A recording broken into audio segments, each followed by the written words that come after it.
Um, the other one though, I guess the most meaningful celebrity I've ever worked with was Muhammad Ali. Yeah. Just a highlight of my career was the time that I got to spend one on one with Muhammad Ali going over to Pyongyang, North Korea. I really got to know Muhammad, and I can, without reservation, say we became friends. And I illustrated by, after that trip to Pyongyang, North Korea, a couple of years later, I brought my family over to Tokyo for my kids were very young at the time. My son was maybe 12 or 13 years old, 14, and my daughter was 2 years younger than that. And my wife was there with me. And we went over to the Tokyo Dome for a big New Japan Pro Wrestling New Year's Eve show. That was the biggest show of the year for them in the Tokyo Dome.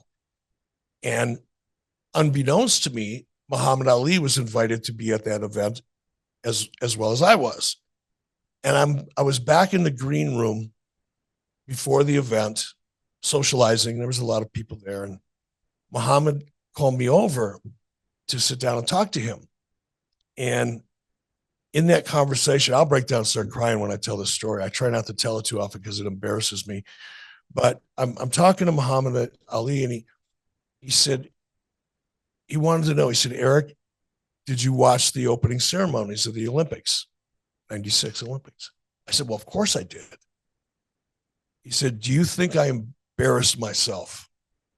Because if you go back and look at that, his Parkinson's disease was such that his hand was very, very, it was obvious he was suffering from Parkinson's. And he asked me my opinion if I thought he embarrassed himself.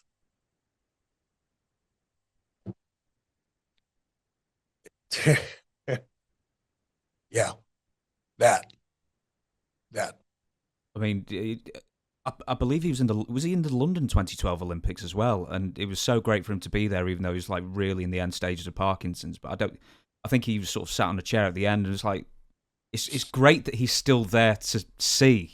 He's one of the few people maybe on earth that it's just fantastic to see.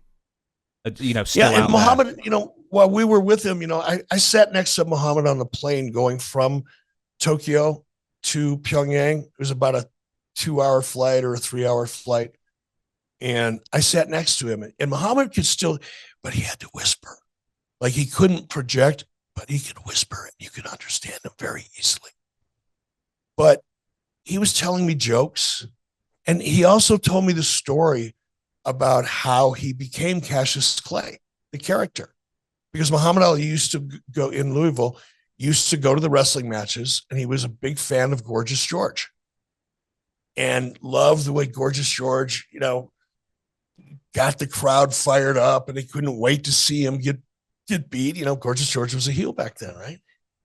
And Muhammad Ali told me that he based that very loud, gregarious, over the top character of Cassius Clay before he became Muhammad Ali. He based that on Gorgeous George. And I heard that story directly from Muhammad Ali himself as because he had to, whispering it in my ear. And I remember as it was happening, I'm thinking, I am the luckiest guy in the world. I mean, Muhammad Ali, even then, he was an icon. He was different than just a great athlete.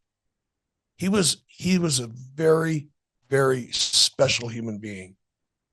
And I just realized in that moment how lucky I was to be the guy sitting next to him hearing that story.